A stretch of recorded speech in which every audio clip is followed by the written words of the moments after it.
Écosystème. Bonjour à tous et bienvenue sur la chaîne Écosystème. Pour cette vidéo, on va vous montrer comment on fait notre huile de noix maison.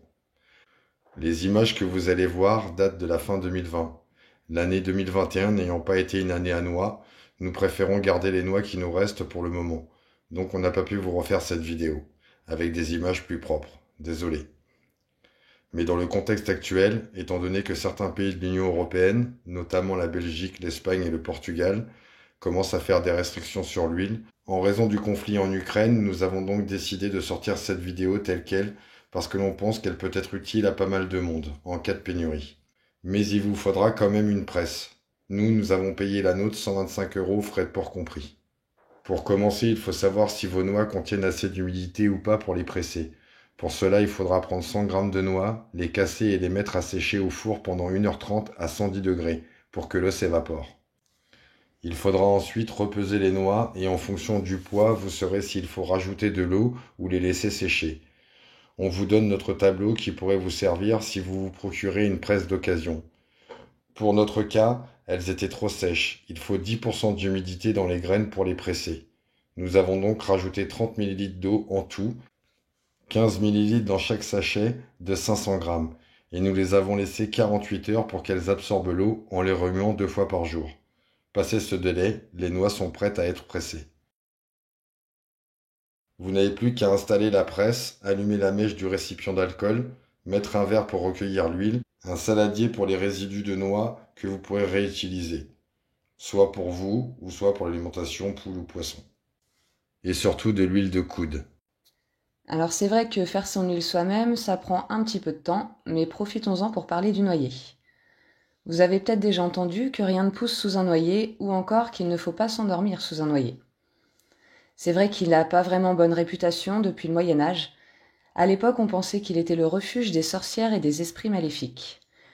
On croyait que dormir sous un noyer pouvait rendre malade, que ça provoquerait des maux de tête, des nausées ou même des pneumonies. Ces croyances viennent du fait que le noyer a un feuillage très dense et donc une ombre humide et très froide. Et aussi du fait que cet arbre contient de la juglone. C'est un composé chimique très présent dans les racines, les feuilles et l'écorce. Il pourrait chez certaines personnes entraîner des maux de tête et des nausées après être resté trop longtemps sous un noyer.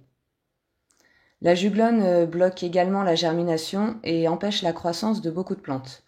C'est une façon pour le noyer d'éliminer la concurrence. Le chou, les tomates, le tabac, les pommes de terre par exemple sont très sensibles à la juglone.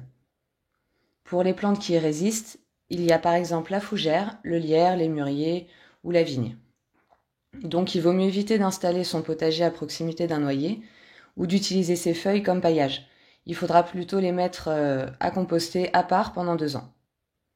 Néanmoins, la concentration de juglone dans le noyer n'est toxique que chez les arbres âgés de plus de 8 ans. Voilà pour les mauvais côtés entre guillemets du noyer. Et pour les bons, cet arbre, c'est un arbre bio-indicateur d'un bon sol, équilibré en azote, en eau et en argile. Et il a beaucoup d'utilité en plus des noix qu'il produit. Au passage, manger 3-4 noix par jour aide à lutter contre le cholestérol. On peut aussi utiliser les feuilles de noyer en phytothérapie. Elles ont la propriété de faire baisser la glycémie.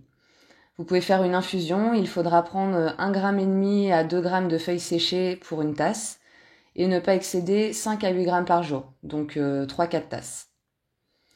Vous pourrez aussi utiliser le brou de noix comme colorant pour le bois. Vous pouvez faire une teinture avec des noix vertes. Il faudra écraser 1 kg de noix avec 2 litres d'alcool fort, genre 90 degrés, et laisser macérer 2 semaines et filtrer. Et bien sûr, le noyer nous permet de faire de l'huile de noix. Pour la petite histoire, vers le XIIIe siècle, l'huile de noix sert pour l'éclairage. Des écrits racontent que plus tard, à la fin du XIXe siècle, on cuisine dans le nord de la France au beurre, dans les régions méditerranéennes à l'huile d'olive et dans le sud-ouest à l'huile de noix. À cette époque, en Dordogne, en Corrèze, il y a des noyers et des moulins à huile partout.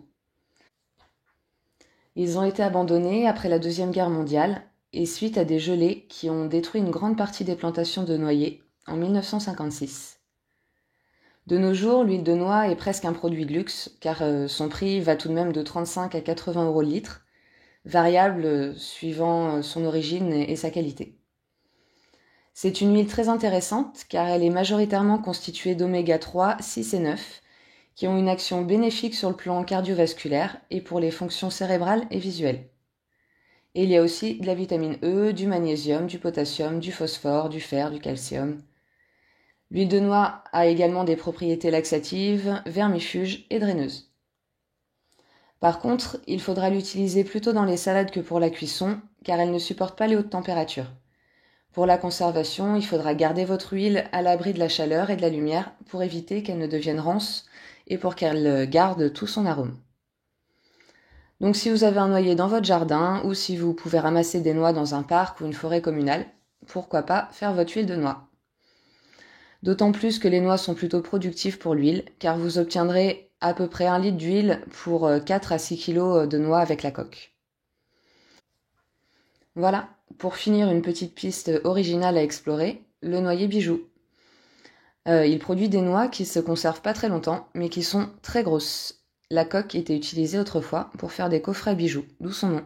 Et voilà l'huile de noix tout juste pressée.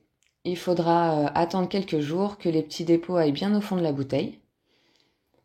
Ensuite, vous pourrez prélever votre huile de noix et le mettre dans le récipient de votre choix. Voilà pour cette petite vidéo, j'espère qu'elle vous aura plu. N'hésitez pas à laisser un petit commentaire ou un petit j'aime et à vous abonner. Ça fait toujours plaisir. Et on vous dit à bientôt pour de nouvelles vidéos. À bientôt!